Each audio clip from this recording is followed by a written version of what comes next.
எழுந்தருளுகின்றார். ஞானசம்பந்த பெருமானின் வருகையை கண்டு அஞ்சிய சமணர்கள் அவர் தங்கியிருந்த திருமணத்திற்கு தீ வைக்கின்றனர். ஆனாலும் சிவபெருமானுடைய திருவருட்கருணையினாலே ஞானசம்பந்த பெருமான் எவ்வித ஆபத்துமின்றி உயிர் பிழைக்கின்றார். இருந்தாலுமே கூட அவர் பையவே சென்று பாண்டியனுக்கு ஆகுகை என்று கூறிய காரணத்தினாலே அந்த திருமணத்திற்கு வைத்த தீயானது பாண்டியனை சென்று வெப்பு நோயாக தாக்கியது. சமணர்களும் அந்த கூன்பாண்டியனுடைய வெப்பு நோயை தீர்ப்பதற்கு என்னென்னவோ செய்தார்கள். ஆனாலுமே கூட எதுவும் பயனளிக்கவில்லை.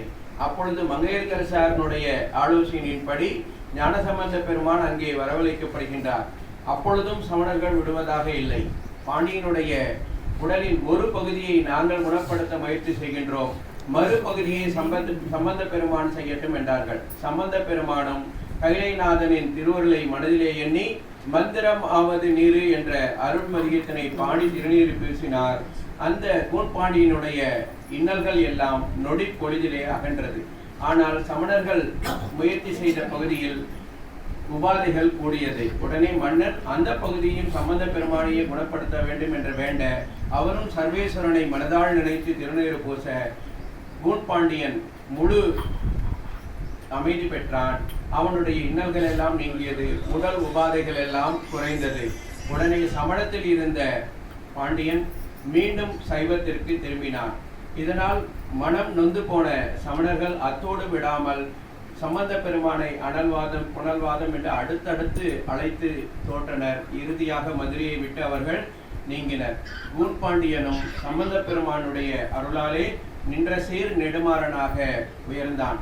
இந்த மந்திரமாவது நீர் என்ற பதிகத்தினை நாம் பாட காய்ச்சல், வெப்பம் தொடர்பான நோய்கள் வராமல் இருப்பதோடு தீய கனவுகள், கெட்ட எண்ணங்கள் வந்து நம்மை ஆட்டி நம் மனதை மகிழ்ச்சியை குலைக்காது இருக்கும் என்பது உண்மை.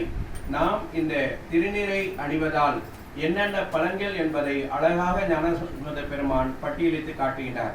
அறிவு வளரும், ஆற்றல் பெருகும், அழகு கூடும், நிம்மதி பெருகும், என்னென்ன இந்த உலகத்தில் நாம் வாழ தேவையோ அத்தனையும் அளிக்கக்கூடிய வல்லமை படுத்தது திருநீர் என்கின்றார். அதனால தான் அந்த திருநீருக்கே நம்ம விபூதி அப்படின்னே சொல்றோம். விபூதி அப்படின்னாவே செல்வமாக எல்லாம் பெற்று நாம் நிறைவாழ்வு வாழ 65ஆம் பக்கத்தில் உள்ள ஞானசம்பந்த பெருமான் மதுரை மாநகரிலே அருளிய மந்திரமாவது என்னும் 2ஆம் திருமுறை பதிகத்தினை இப்பொழுது பாராயணம்